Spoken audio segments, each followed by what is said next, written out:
Isambulo isahluko 7.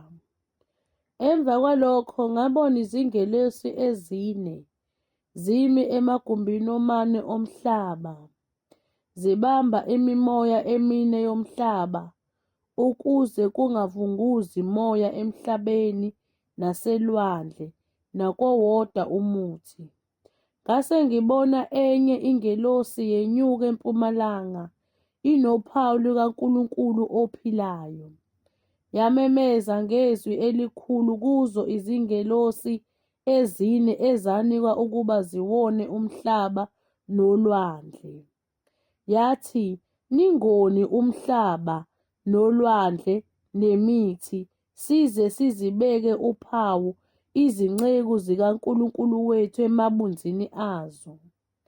Ngase ngizwa umumo wababekwa uphawu 144,000 ababekwa uphawu ezizweni zonke zabantwana bakwa-Israyeli. Esizweni sakaJuda babekwa uphawu abayizi12,000, esizweni sakaRubheni abayizi12,000, esizweni sakaGadi abayizi12,000, esizweni saka-Aseri abayizi12,000, esizweni sakaNafethali abayizi12,000, esizweni sakaManase abayizi12,000, esizweni sakaSimiyoni abayizi12,000, esizweni sakaLevi abayizi12,000, esizweni saka-Isakhari abayizi12,000, esizweni sakaZabuloni abayizi12,000, esizweni sakwaJosefa abayizi12,000, esizweni sakaBhenjamini abayizi12,000. Emva kwalokho ngabona bheka-ke isixuku esikhulu ebesingenakubalwa muntu sivela kuzo zonke izizwe nemindeni nabantu nezilimi simi phambi kwesihlalo sobukhosi naphambi kweWundlu, sembethe izingubo ezinde ezimhlophe, siphethe amahlamvu esundu ngezandla zaso.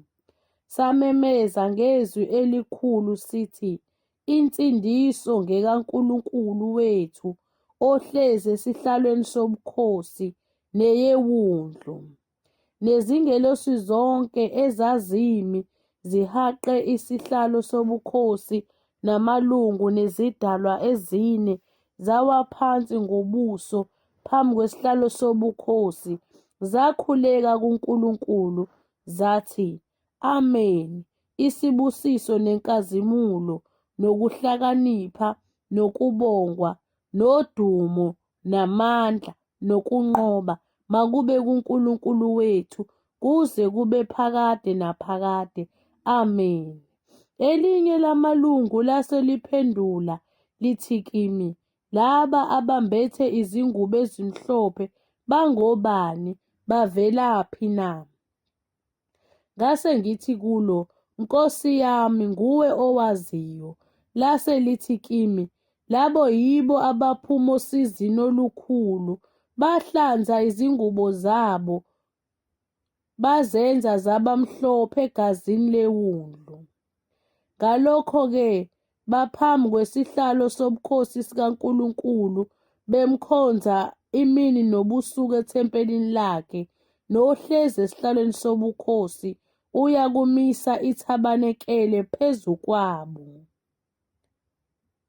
Kabasayikulamba, kabasayikoma, kabasoze bahlatshwa yilanga nakushisa kune, ngokuba iWundlu elingaphakathi nesihlalo sobukhosi liyakubelusa libaholele emithonjeni yamanzi okuphila, noNkulunkulu uyakwesula izinyembezi zonke emehlweni abo.